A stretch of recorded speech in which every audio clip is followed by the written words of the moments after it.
모세가 그의 장인 미디안 제사장 이드로의 양떼를 치더니 그 떼를 광야 서쪽으로 인도하여 하나님의 산 호렙에 이르매 야훼의 사자가 떨기나무 가운데로부터 나오는 불꽃 안에서 그에게 나타나시니라.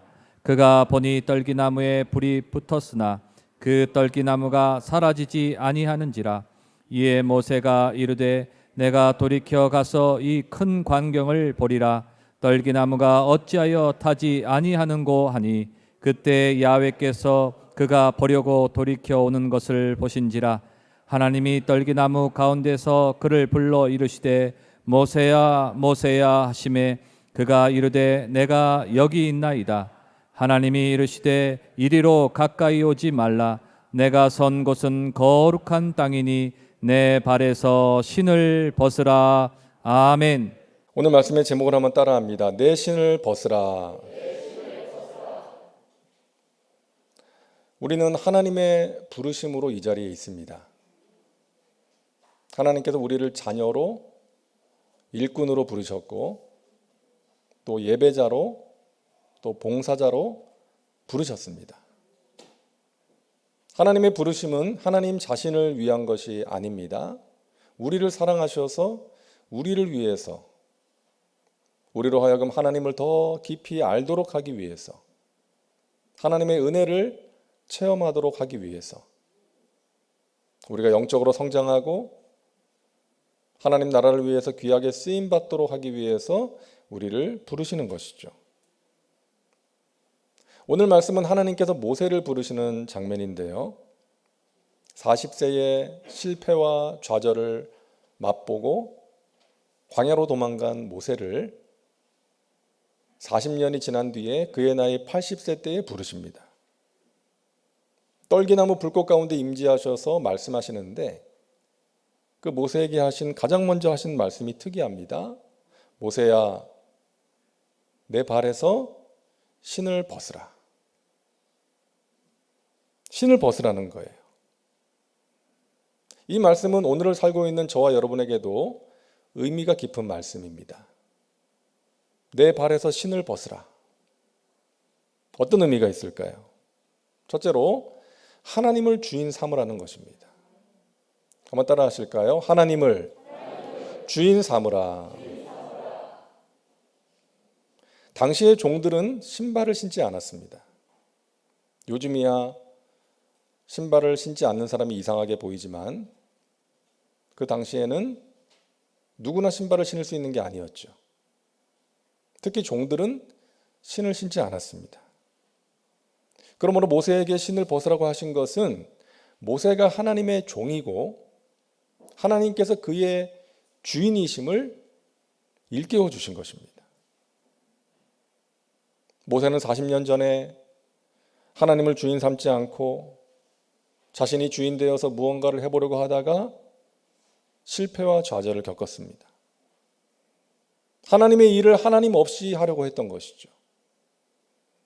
그런 모세를 하나님께서 부르시고 말씀하시는 거예요. 이제 내가 너를 통해서 일할 것이다. 너는 무엇을 하든지 나를 주인 삼고 행하거라.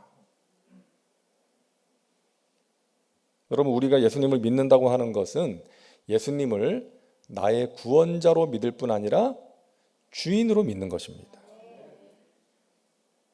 우리가 주님 그러잖아요. 주님. 이 말 속에는 예수님께서 나의 주인이십니다라는 고백이 담겨져 있는 것입니다. 여러분, 사형리 전도를 아시잖아요.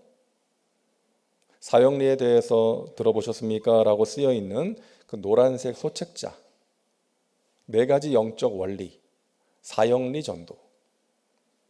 이제 거기에 보면 2 종류의 사람에 대해서 그림으로 설명을 하는데요. 첫 번째 사람은 내가 주인이 되어서 살아가는 사람입니다. 저 의자에 내가 올라가 있어요. 예수님은 바깥에 있어요. 내 인생의 왕좌에 내가 앉아 있고 예수님은 내 인생 바깥에 계신 거예요. 그렇게 내가 원하는 대로, 내가 보기에 좋은 대로, 내 생각대로 살아가는 것입니다. 내가 모든 것을 주관하다 보니까 자주 실패하고 좌절하게 되는 것이죠. 그런가 하면 예수님이 나의 주인인 사람이 있습니다. 내 인생의 왕좌의 예수님을 모시고 나는 그분 아래 있는 거예요. 예수님께 모든 것을 맡기는 거예요. 내 인생을 주님께서 주관하시는 것입니다. 어떤 사람이 진정한 믿음의 사람이겠어요? 당연히 두 번째 사람이죠. 예수님을 내 인생의 주변에 머물게 하는 것이 아니라 예수님을 내 인생의 중심에 모시고 예수님을 따라가는 것입니다. 그런 사람이 진정한 믿음의 사람이요, 그런 인생이 복 있는 삶이라는 것이죠. 모르는 사람이 있어요. 이런 삶이 복된 삶이라는 것을 모르는 사람들이 있어요. 아, 나는 이렇게 살기 싫은데요. 나는 내가 원하는 대로 내 마음대로 살고 싶은데요. 자기 자신을 잘 몰라서 그런 것입니다. 나라는 존재가 얼마나 연약하고 무능한 존재인지, 얼마나 잘못된 판단을 자주 하고 얼마나 쉽게 흔들리는지를 몰라서 그러는 거예요. 또 주인을 잘 몰라서 그런 것입니다. 주인이 얼마나 좋은 분인지, 얼마나 능력이 많으시고 부유한 분이신지, 나에게 얼마나 잘해주시는지, 나를 얼마나 사랑하는 분이신지를 몰라서 그러는 거예요.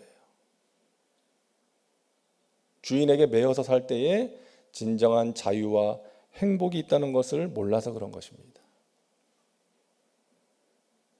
제가 터키에 있을 때 그 연을 날리는 아이를 본 적이 있다고 했죠.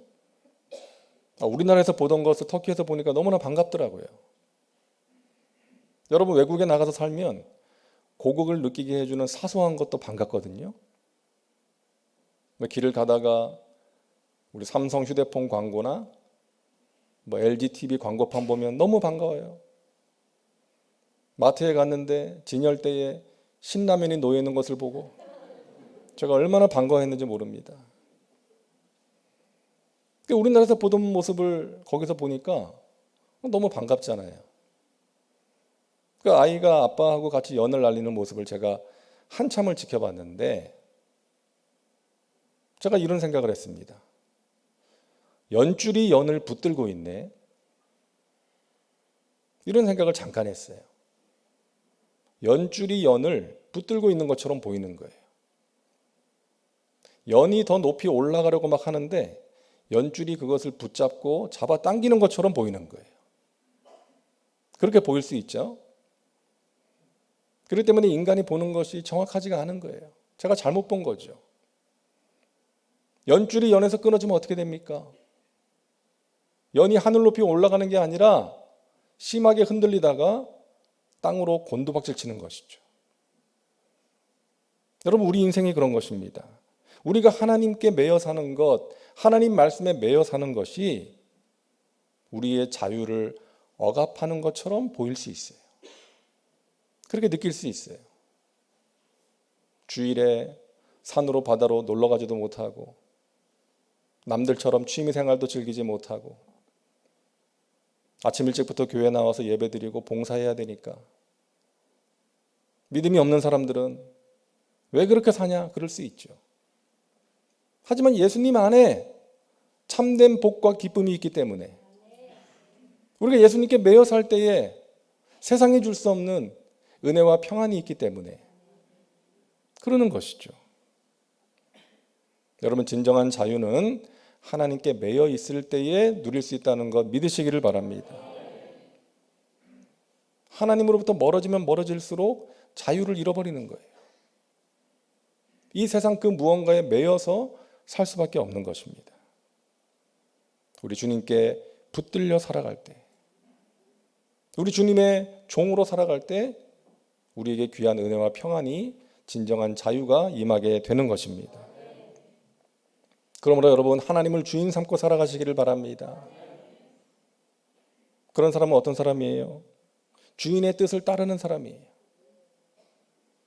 종은 자기 마음대로 일하는 사람이 아니지 않습니까?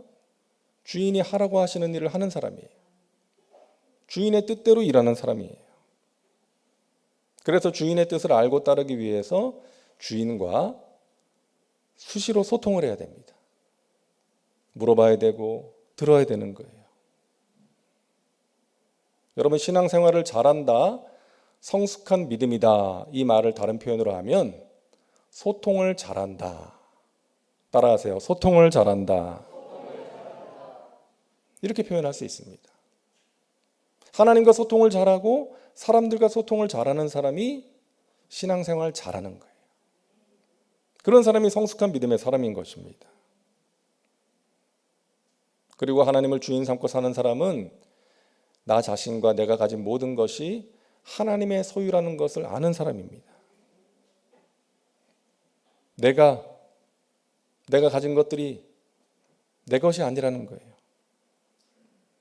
내가 번 돈, 내가 열심히 일해서 내 머리와 손과 발을 움직여서 번 돈이라고 생각할 수 있죠? 근데 여러분, 그 머리와 손과 발을 누가 주셨습니까? 일할 수 있는 건강과 재능을 누가 주셨어요? 하나님이 주신 거예요.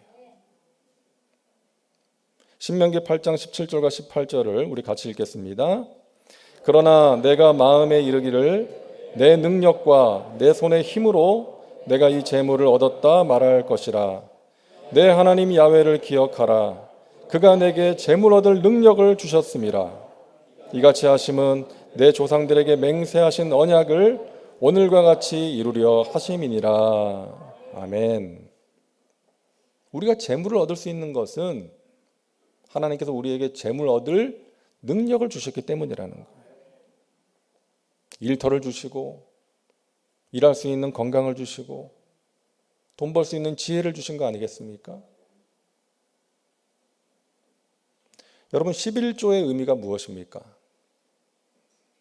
우리 수입의 10%를 드리는 거잖아요. 내 것의 10%를 떼어서 하나님 드립니다, 이게 아닙니다. 내가 가진 모든 것이 하나님의 것인데, 나의 모든 것이 하나님의 것인데 전부를 드리는 마음으로 드리는 거예요. 100%를 드리는 마음으로 그렇게 드릴 수는 없으니까 그런 마음으로 10%를 하나님께 드리는 거예요. 나의 모든 것 하나님이 주신 것입니다. 내 것이 아니라 하나님의 것입니다. 하나님이 나에게 맡기신 것 하나님의 뜻대로 잘 사용하겠습니다, 이런 마음으로 드리는 거예요. 어떤 분이 이런 이야기를 하더라고요. 수입이 적을 때는 11조 드리는 게 힘들지 않았대요.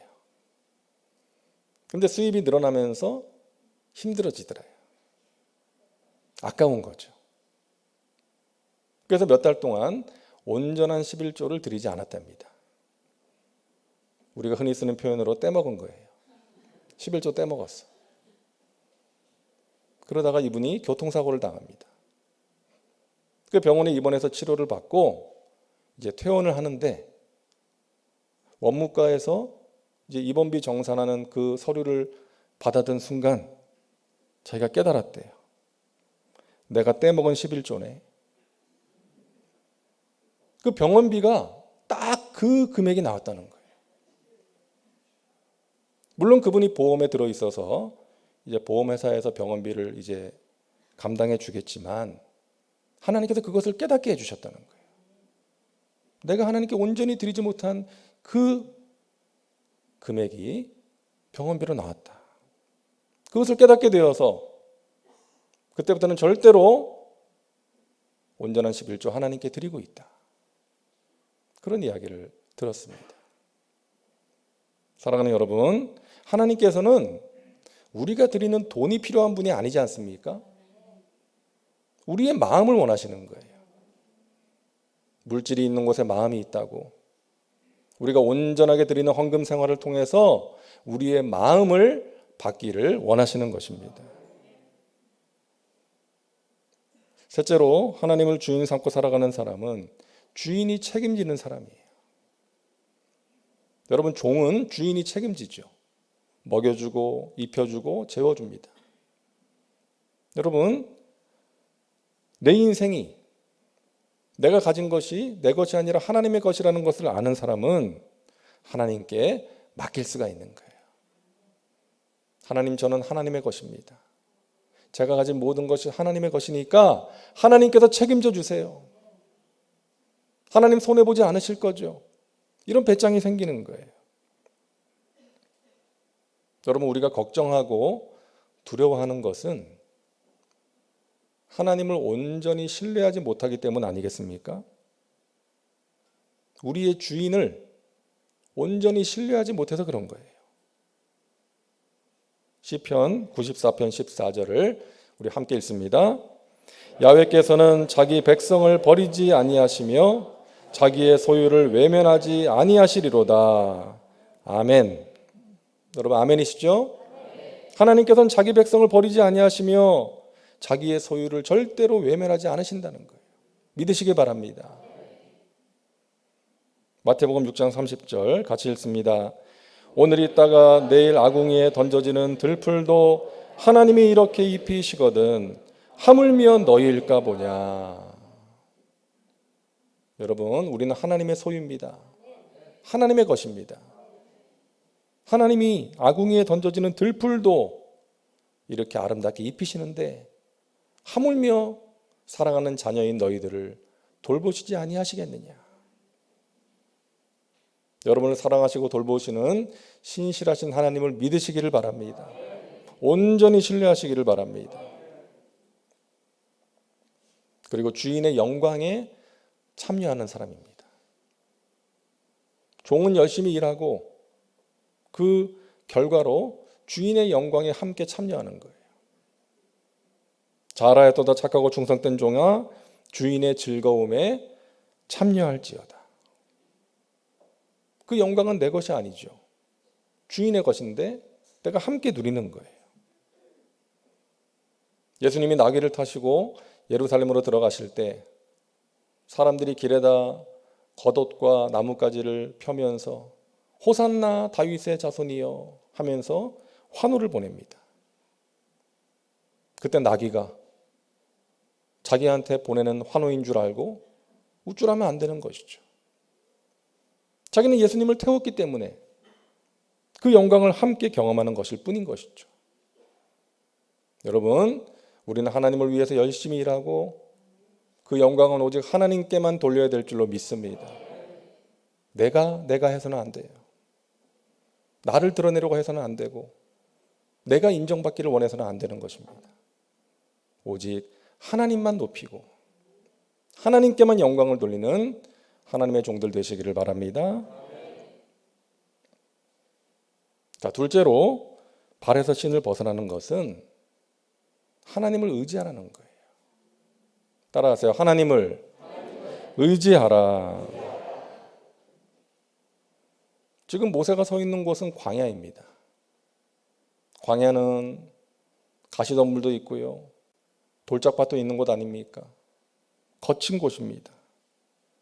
그런 거친 광야길을 걸어가는데 발에 신을 신지 않으면 발을 다칠 수가 있는 것이죠. 그래서 신을 벗으라는 것은 걸음을 옮길 때마다 하나님을 의지하라는 거예요. 그러면 하나님께서 안고 가시겠다는 것입니다. 모세는 40년 광야 생활을 통해서 그것을 경험했어요. 안고 가시는 하나님. 어디로 가야 될지 모를 때 낮에는 구름 기둥으로 밤에는 불 기둥으로 인도하신 하나님. 우리가 먹을 것이 없을 때 만나와 메추라기를 내려서 먹이신 하나님. 목이 마를 때 반석에서 물이 터져 나오게 하셔서 마시게 하신 하나님. 아말렉과 싸울 때 이길 수 없었는데 승리를 주신 하나님. 그래서 백성들에게 모세는 확신을 가지고 선포합니다. 신명기 1장 31절 같이 읽습니다. 사람이 자기의 아들을 안는 것 같이 너희의 하나님 야훼께서 너희가 걸어온 길에서 너희를 안으사 이곳까지 이르게 하셨느니라. 아멘. 하나님께서 너희를 안아 주셔서 너희를 품에 안으시고 이곳까지 이르게 하신 거야. 믿음으로 선포하는 거예요. 미국에서 사역하시는 어느 목사님의 이야기를 들었습니다. 교회는 부흥되지 않고 이런저런 문제로 인해서 이 목사님이 아주 힘들었던 그런 시절이 있었다는 거예요. 그래서 몸과 마음이 지쳐서 기운이 쭉 빠진 채로 이제 집으로 들어왔는데 그 어린 딸아이가 아빠를 반갑게 맞이하는 거예요. 아빠 어서 오세요. 그 딸아이는 소아마비로 제대로 걷지 못하는 아이였어요. 근데 아빠 손에 있는 그 봉지를 보고 아빠 그거 뭐예요? 이거 엄마가 사달라고 부탁한 거야. 엄마 어디 계시니? 엄마 2층에 계세요. 아빠 그거 저 주세요. 제가 엄마 갖다 드릴 거예요. 너가 이걸 어떻게 해? 엄마를 갖다 줘. 아빠가 저를 안고 가시면 되잖아요. 제가 그거 들고 아빠가 저를 안고 올라가시면 되잖아요. 그 딸아이의 말을 듣는 순간 이 목사님이 그 딸아이의 말이 하나님이 주시는 음성으로 들렸다는 거예요. 내가 너를 안고 가는데 왜 낙심하느냐. 하나님께서 이 딸아이를 통해서 자신을 위로하시고 깨닫게 하셨다는 거예요. 그래, 내가 그동안 하나님의 종이라고 하면서 하나님을 의지하지 않았구나. 내 힘으로 뭔가를 해보려고 했구나. 하나님을 바라보지 않고 어려운 상황만, 문제만 바라보고 있었구나. 그래서 다시금 힘을 얻어서 목회를 감당할 수가 있었다는 그런 이야기를 들었습니다. 여러분, 하나님 품에 우리가 안겨서 살아간다는 것은 전적인 신뢰를 의미하는 것입니다. 전적인 신뢰예요. 엄마 품에 안겨있는 어린아이가 엄마가 나를 떨어뜨리지는 않을까? 걱정하지 않죠. 나를 나쁜 곳에 팔아넘기지 않을까? 걱정하는 아이 없습니다. 엄마를 전적으로 신뢰하는 거예요. 그리고 신뢰하면 평안이 임하는 것입니다. 엄마 품에 안겨있는 아이는 평안 가운데 잠이 드는 것이죠. 다른 사람이 안아주려고 하면 막 뻗팅기고 보채다가도 울다가도 엄마가 안아주면 울음을 그치고 평안 가운데 잠이 드는 것이죠. 우리는 주님의 품 안에서 세상에 줄 수 없는 평안을 누릴 수 있는 사람들인 줄로 믿으시기를 바랍니다. 그래서 우리는 주님의 품 안으로 파고들어야 돼요. 주님의 품 안에 평안이 있고 주님의 평안에 위로와 은혜가 있기 때문입니다. 날마다 여러분 주님의 품 안에 거하시기를 바랍니다. 더 깊이 파고드시기 바랍니다. 절벽 가까이로 부르셔서라는 글이 있는데요. 절벽 가까이로 나를 부르셔서 다가갔습니다. 절벽 끝에 더 가까이 오라고 하셔서 더 다가갔습니다. 그랬더니 절벽에 겨우 발을 붙이고 서 있는 나를 절벽 아래로 밀어버리시는 것이었습니다. 나는 그 절벽 아래로 떨어졌습니다. 그런데 나는 그때까지 내가 날 수 있다는 사실을 몰랐습니다. 여러분, 이 글이 우리에게 주는 메시지가 무엇입니까? 우리가 살다 보면 때로는 절벽 아래로 떨어지는 것 같은 그런 경험을 할 때가 있죠. 떨어지지 않게 해달라고 기도를 했는데 결국 떨어질 때가 있어요.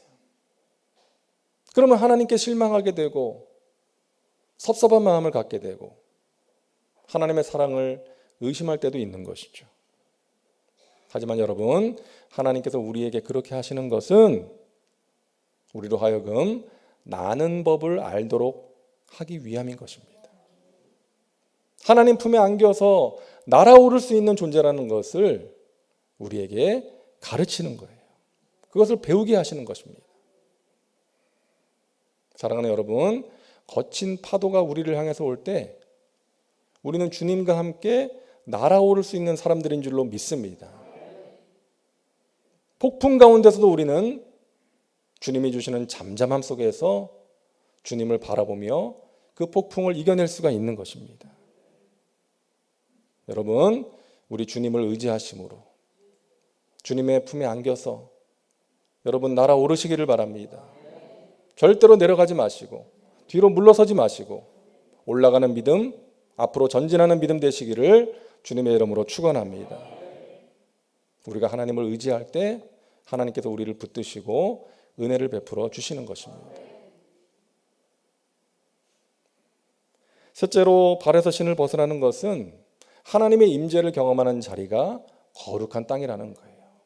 따라합니다. 하나님의 임재를 경험하는 자리가 거룩한 땅입니다. 오늘 5절 말씀 보세요. 내가 선 곳은 거룩한 땅이니 내 발에서 신을 벗으라. 지금 모세가 서 있는 땅이 거룩한 땅이라는 거예요. 근데 여러분 생각해 보세요. 지금 모세가 서 있는 땅은 모세가 처음으로 간 땅이 아닐 수도 있어요.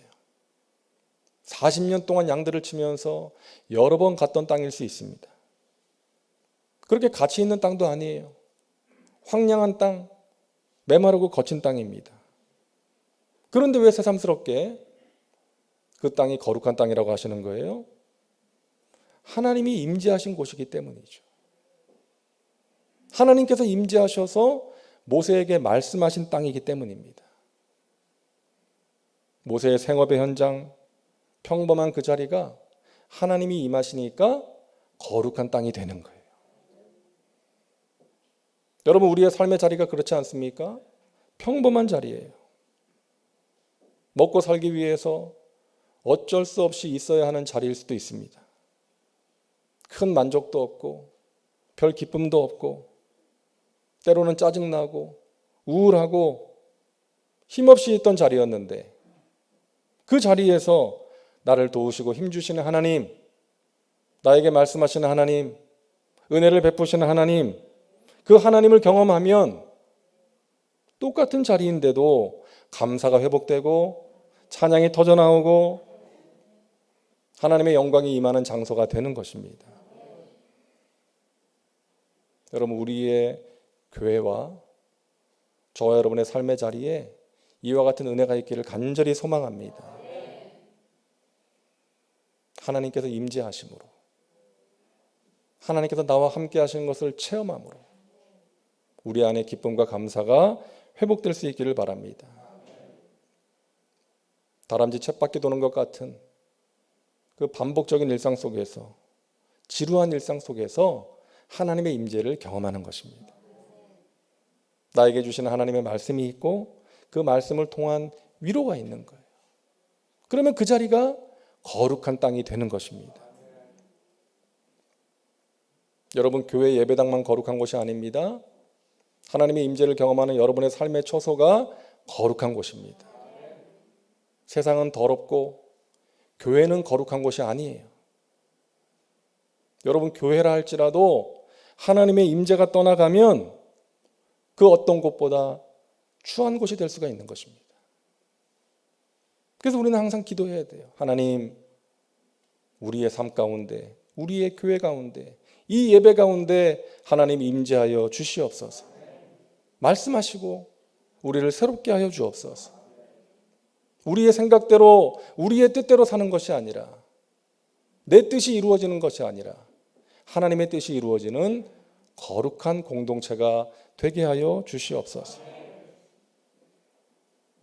하나님을 경외하고 하나님을 가까이 하는 사람이 거룩함을 잃어버리지 않고 살아갈 수가 있는 것입니다. 여러분, 우리가 살고 있는 그 한 자리가, 세상 속의 한 부분이 우리로 인해서 거룩한 곳이 되어야 하는 것입니다. 이런 말이 있어요.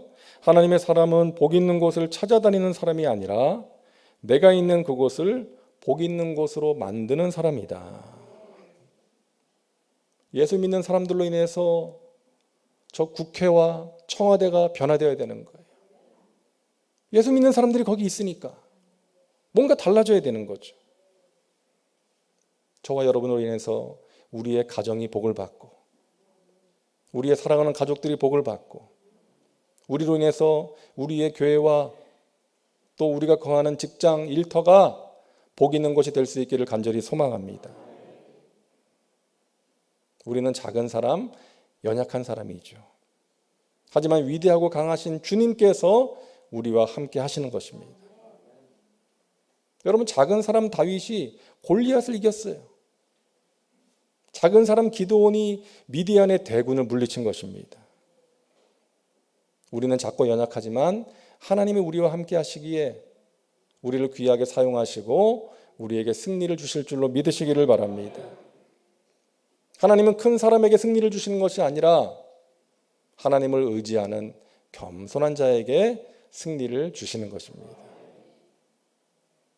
저는 간절히 바랍니다. 우리 여의도 순복음 송파교회 모든 성도분들이 그 발에서 신을 벗기를 소망합니다.